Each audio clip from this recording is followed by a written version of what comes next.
whether you were progressive, and you didn't want to stay in this traditional now, because now remember they just voted it's traditional still.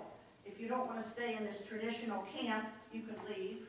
Or if you were a traditional church and you were afraid that the rules were getting a little wobbly and you wanted to leave. That's paragraph 2553.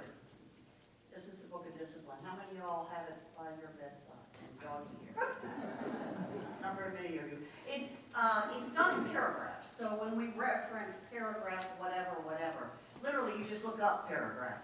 And this is a new paragraph written in 2019, paragraph 2553. That's the paragraph that Pastor Bill just mentioned expires next year. That's the paragraph that was written for both sides of the church, the traditional and the progressive side, if they chose to leave over the human sexuality issue. If it was tearing your church apart and you thought you needed to leave, you could leave under this new paragraph 2553, and it does expire next year. The magic of that, as Bill said, is you really have one annual conference, and that would be June of next, is it May or June of next year? The next annual conference. Either one. It's usually end of May, first part of June. To leave, if you wanted to use that paragraph, and I'll talk a little bit more on how to do that. We have heard from the administration that March 1 is really the deadline. They need to know, are you leaving March 1, and to have some of your paperwork in. So time is of the essence. Once that expires, there's not a logical explanation, or anybody would believe that you would end up getting another extension of that. And I say that because with each general conference, the General Conference of the United Methodist Church is getting more liberal. It just is. It's just a math thing. That's not an opinion thing. It's a math thing. And if you think of all the churches that are leaving, I think, Bill, you said 2/3 of Georgia might be gone by next year. That's 2/3 of conservatives. So obviously the conservative number is getting smaller and the progressive number, if it's not getting larger, even if it's staying the same, they're still ahead. So there's no reason to think that a general conference would extend leaving. So your chances of getting out, if that's what you choose to do, you really have till about March of next year to figure it out. And that means you need to sort of get to work now. After the 2019 General Conference, and it went sideways for a lot of people, and they created the 2553 paragraph to let churches out, Bishop Carter tried again by putting together a group, and they created what was called the protocol. How many people have heard of the protocol? That was even better than paragraph 2553. It was kinder, it was gentler. The user fees, the exit fees, whatever you want to call them, they didn't actually really exist other than some apportionments, and the vote to determine how you left was determined by your church leadership. Your church leadership could decide it should be a majority, or it should be 2/3, but your leadership decided that. The protocol was signed by 16 signers. They all left the room pledging to fulfill all of the requirements of it, to vote for it, to not support anything else. And then we all know what happened. COVID happened. We didn't have any additional general conferences. One of the main signers of the protocol was killed in a car wreck, and some of the other supporters, the support waned, and it all but disappeared. So most people believe the next general conference, there's no chance for the protocol to pass. Again, we talk about the next general conference, you're going to have less conservatives because they're leaving, and the majority will likely be progressive, so there will not be an easy way to leave. So, you had the protocol as an option to leave. That never came to fruition, and now you have paragraph 2553. Paragraph 2553 is onerous, as Pastor Bill said, to some extent. I did help Dunellen Methodist Church leave the United Methodist Church. We paid a considerable amount of money for our unfunded pension liabilities. They were refigured after we applied to leave, and so they've gone down quite a bit. If that's the figure, Bill, I assume you've talked to the folks about what their apportionments are. It's a somewhat of, it can be a little bit of a bitter pill to swallow. But if you think about being in a new denomination where the rule book is the rule book,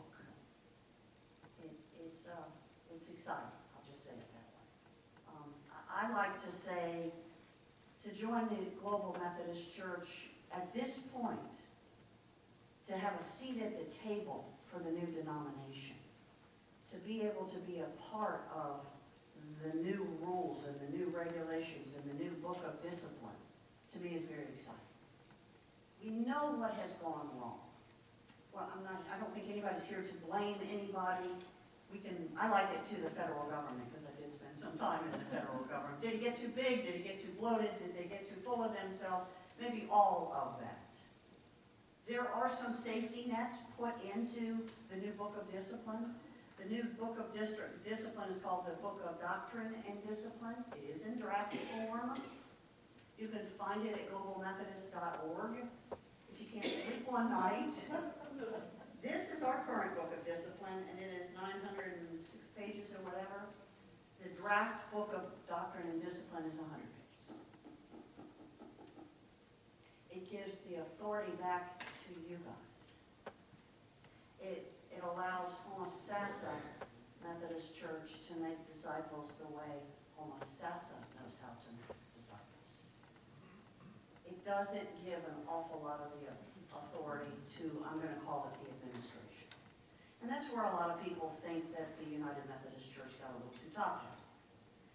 As Bill said, the bishops are bishops for life if they choose to in the Methodist Church. In the Global Methodist Church, it's 12 years.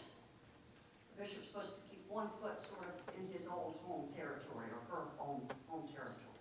Because in theory, at the end of that 12 years, he or she would have the opportunity to go back and serve their church again. They want you to stay connected. They want you to stay connected because, again, all of you all know how to make disciples in Homosassa a lot better than Lakeland. And I'm not saying there's anything wrong with Lakeland, Florida, or the administration, but they don't know Homosassa. You all know Homosassa. So they have shrunk the book of discipline. They have put safeguards into it so that when disciplines are violated, they can actually be prosecuted in a proper way. It's not bishops policing bishops. It's just not a good idea. So as a result, there's a lot of excitement for the Global Methodist Church that it will allow you all, our churches, to be what we want to be when it comes to making disciples for Jesus Christ. As I said, I love the Methodist Church. It looks amazing on paper. It is amazing on paper. But the documents and the actions anymore are,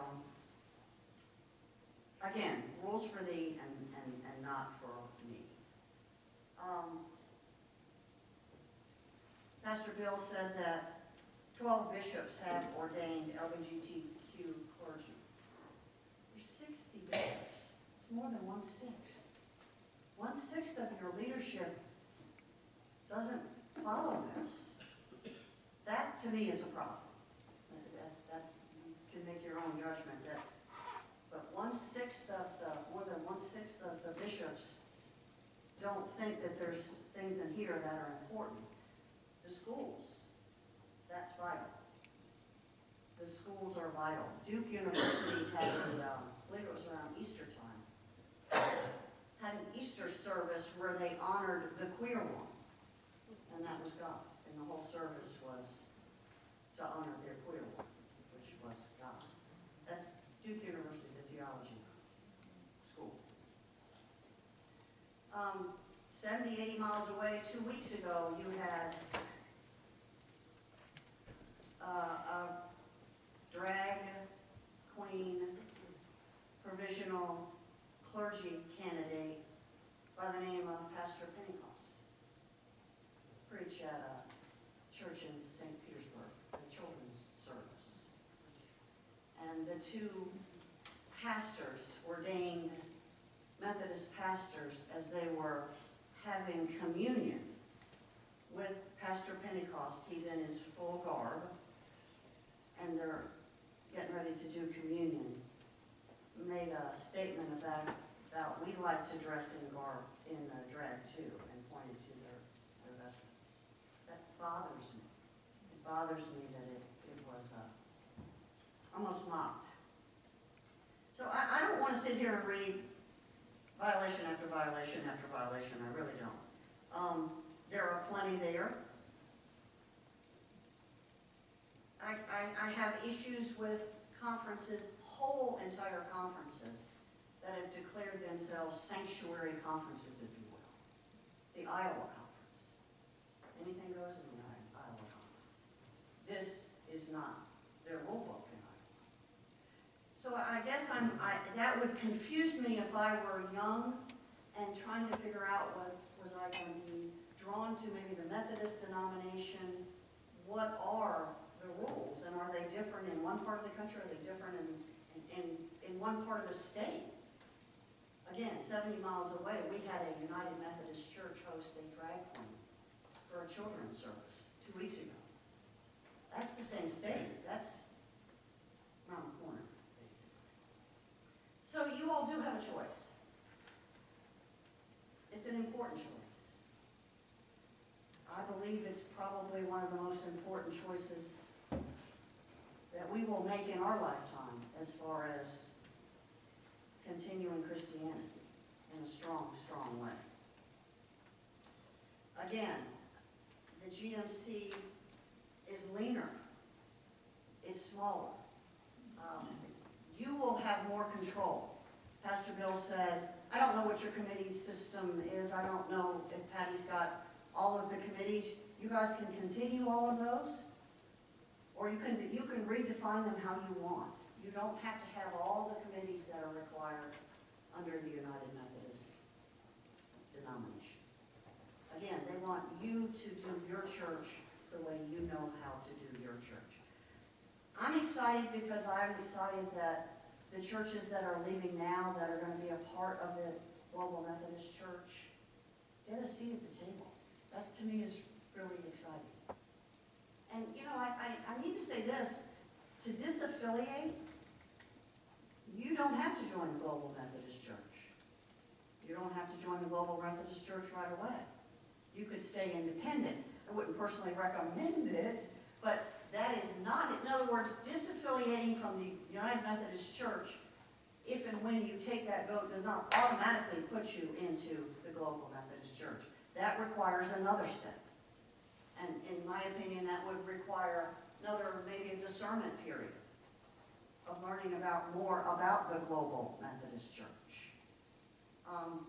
Dunellen, your neighbors, we stayed, well, technically we are still an independent church until the 5th Sunday in October, which is that Halloween weekend? We're going to have a celebration and then join the Global Methodist Church. But we are technically an independent church. If you disaffiliate and you're looking around, I would urge you to look wherever you look to make sure that the denomination that you go to has already gone through this. You don't want to go to another denomination and realize that in 3 or 4 years they're going to struggle through the same thing.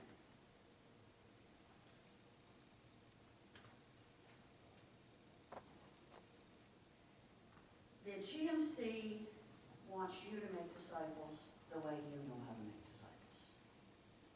As I said, the rule book is leaner. There is no trust clause. And I get asked all the time, well, aren't you buying a pig and a poke? You don't really know what you're buying because the book of discipline isn't actually written in stone yet, and that is correct. That might be a question later, but it is not written in stone. It is in draft form, and again, you can go see it at globalmethodist.org.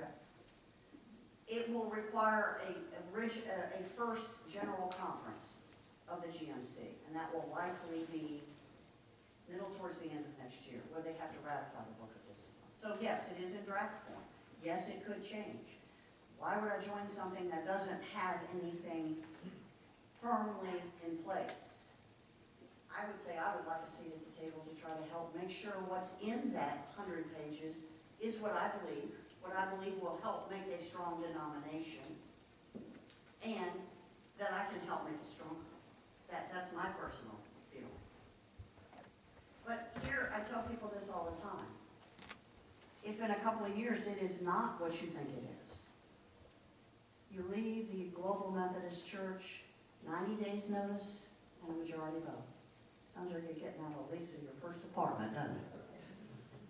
90 days notice and a majority vote. You own your property, there is no trust clause, so they've made it very, very easy. They are committed and are working towards right now all of the agencies. Do you all participate with Encore, for example? Yes? Children's Home? Those kind of things, I'm gonna call them agencies. They will be almost like menus, items off a menu that you can pick. So as a Global Methodist Church, you can still support the Children's Home. As a Global Methodist Church, you can still support Encore. And they are working, those agencies are working to try to probably sort of stay in both camps a little bit. I'm excited for the split, not to see our fellow Christians split. I'm excited for both sides to sort of get where they need to be. I will say this, I'm thankful for the United Methodist Church, because for the LGBTQ community, whether it's correct or not, they don't feel very welcome right now in the United Methodist Church, and they need to go somewhere. They need to find Jesus. And if the United Methodist Church of old, of this church right now, will accept them and teach them, I'm excited for that. I believe they will find love with the Global Methodist Church, but in the meantime, we don't want to lose them. So I'm excited that this will eventually come to fruition. But folks, you do have to know that time is running out. March 1, as I said, is when our conference, Pastor Allen, will want to know whether or not this church is going to try to go through the disaffiliation. You will have to have started a process, paperwork process. So you need to have some kind of discernment period and make some kind of decision between now and then. The hardest work, quite frankly, is the insurance. We've just been through a hurricane. Your Florida WCA is doing a lot of hurricane relief work in South Florida. The Florida United Methodist Conference created insurance back in 1996. So, Pastor Bill, you've probably never had to buy insurance in Florida. As Pastor Patty has not. You've always bought it from the Florida Annual Conference. Florida is unique that way. There's a part of Pennsylvania that's that way. So it's harder for Florida churches to leave their conference because we've got to do something we've never had to do before, which is buy insurance for ourselves for the first time. Buying church insurance is not like buying from the get-go. And it's not at all like car insurance. This is a completely different animal. It's very, very difficult. It's got a lot of moving parts. I would encourage you, if you believe you're going to go towards the disaffiliation process, to start the insurance process soon. It is doable. It is attainable. You're going to pay about twice for at least the first year. Let's all be honest. Whatever your policy premium is now, I don't need to know that answer, but whatever your policy premium is now, I'll do Dunellen. I'll tell you Dunellen because I know that. Our policy premiums were in the 40,000s. It took us almost 70,000 to get about the same insurance. A little better in some ways, and in one of the ways that I believe it's better is you get what's called religious expression from this policy. And that would be a policy if someone came up to Pastor Patty and said, myself and my LGBTQ partner would like to be married in this church, would you do that for us? And pastor says, no, we don't do that here. But down the street, or she tells you how to handle that, and they turn around and say, well, I'm going to sue you. The religious expression policy, Patty would literally just pick up the phone and say, I think we're going to get a lawsuit, and they handle it. That's part of your new insurance policy. You're not going to get that from the United Methodist Church. You're not going to even get that from this conference. The other comparisons for the insurance are similar. But because they have been doing insurance since 1996, they've got better prices, they bundled it better, it's just plain and simple. I will say this, after about 2 years, you can expect the policy prices to go back to about where they were. And I say that because if you take the number of churches that are disaffiliating right now under paragraph 2553 in Florida, and if you take what's also running out on a parallel line, and I'm going to spend 1 minute on it. Do you all know there's a lawsuit pending against the, okay, those churches that are in the lawsuit trying to get a better deal out of our conference, there's about 120 of those. The combination of the 2553 churches that are going out now and the churches that are in the lawsuit, that combination will create a pool of churches that likely within about a year, year and a half, you will then be able to get a bundled policy comparable to what the conference is giving us now. But you need to know your insurance will be more.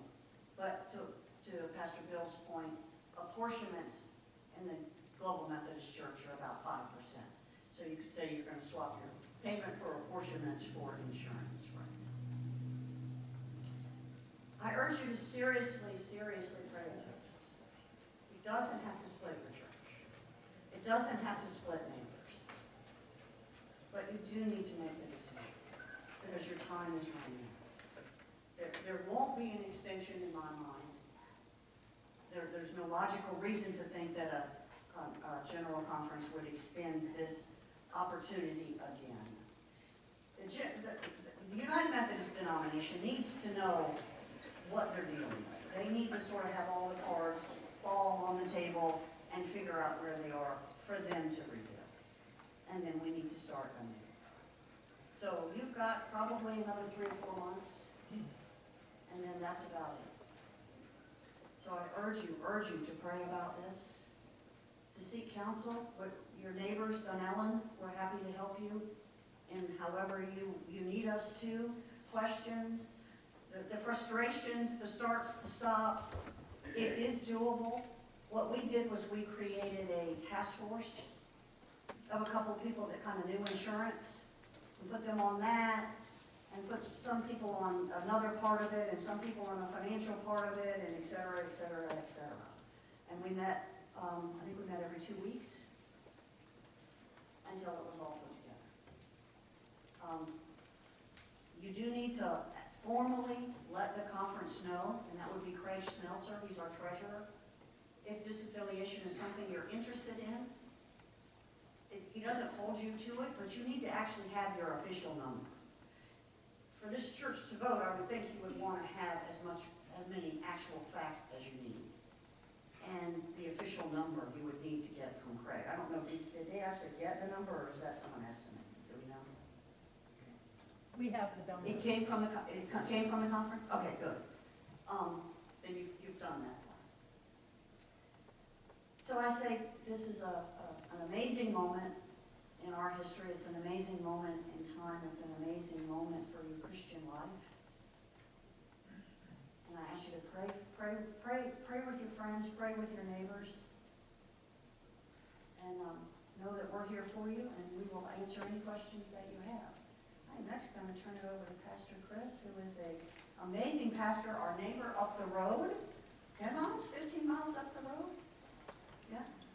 Pastor of Williston Methodist Church, Christian ministry, your prison ministry. She did an amazing job with a women's prison ministry for how many years? 3 years? Just wonderful. Please welcome Pastor Chris, and I think at that point we're going to do.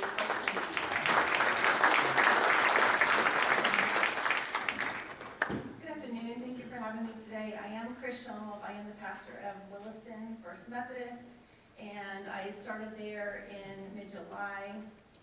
I do want to say I'm grateful to the United Methodist Church. They ordained me in 2013. I actually got saved in a Methodist youth rally in 1999. I was raised in Christian Science. My kids got involved in the youth group, and I was chaperoning at a youth rally, and consider the kids getting saved, which I'm sure they did too, but I got saved. And so I'm grateful for the United Methodist Church for that. I got my calling through, through the Walk to Emmaus, which has a Methodist, oversight, and then was ordained. So had a lot of wonderful opportunities with the United Methodist Church. And I just want to, since you've already heard a lot about how and what, I'm just going to share a little bit about my process of what I went through. This is what I was asked to talk about, how I came to the conclusion that I did. So I want to say that this decision cost me a lot. So I'm going to get emotional. I did start a women's prison ministry through the United Methodist Conference in Florida.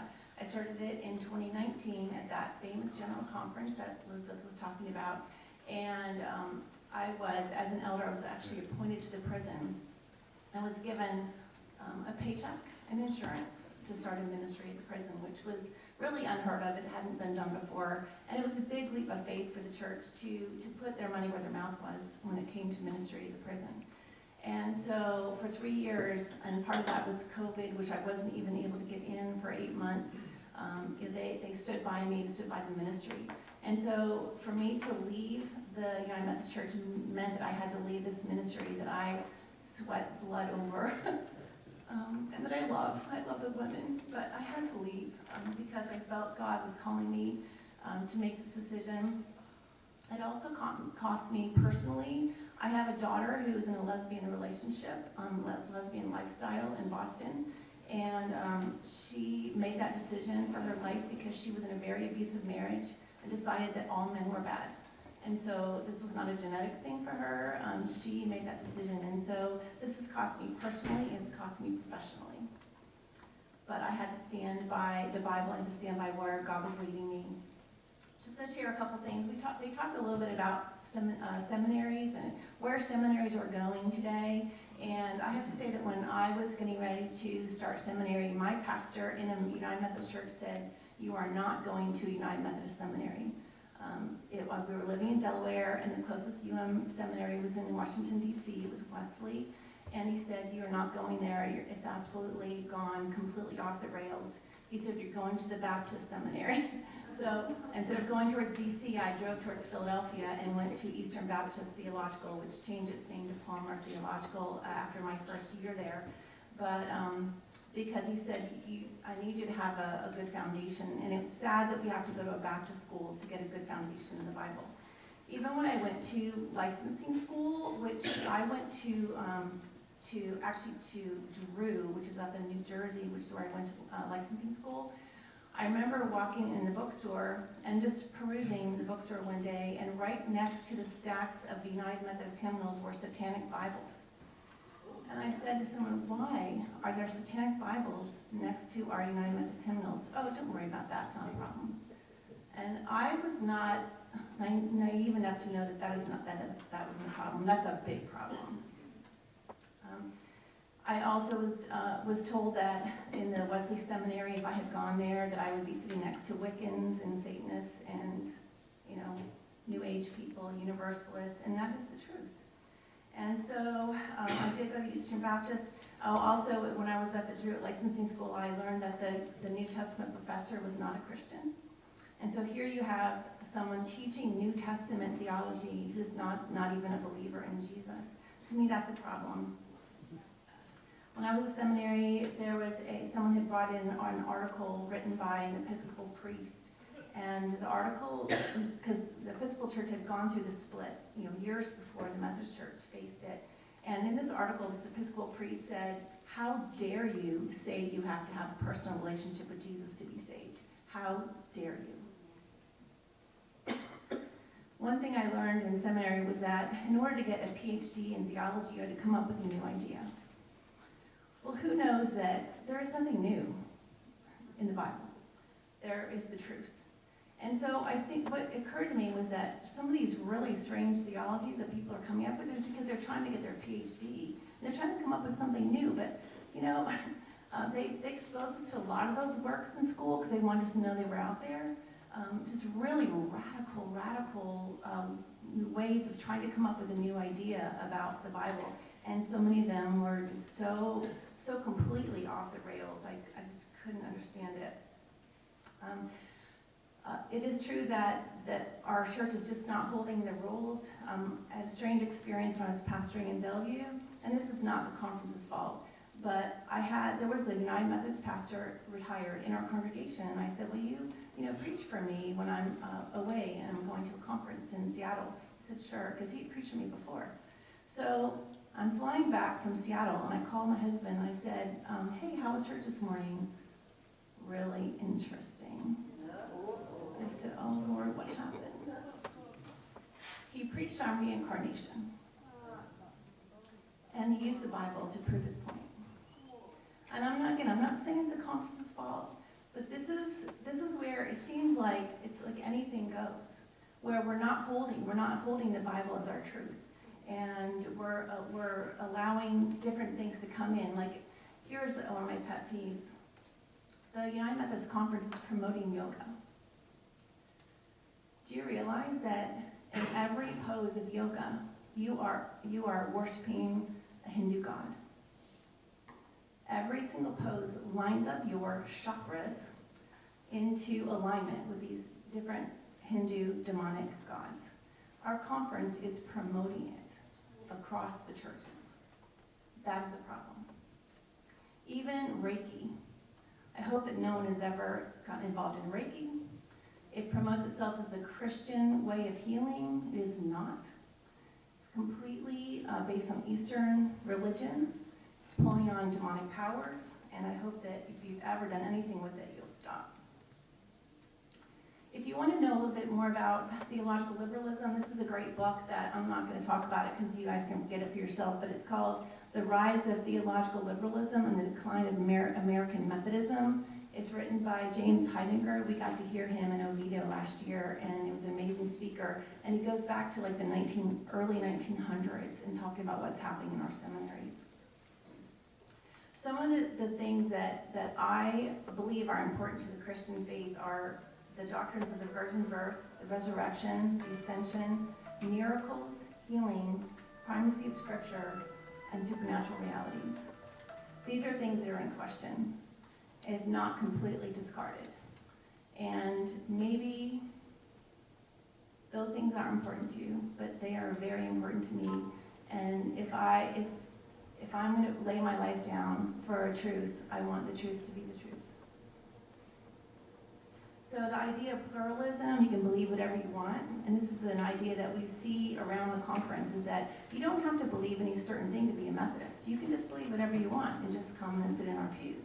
That's pluralism. It's saying that it doesn't matter what you believe. I was thinking as I was preparing for today that in all the clergy workshops I've ever been to, I've never been taught or reinforced doctrine, right? It's always how to avoid lawsuits, which is important, or we had a lot of trainings on, white privilege, a lot of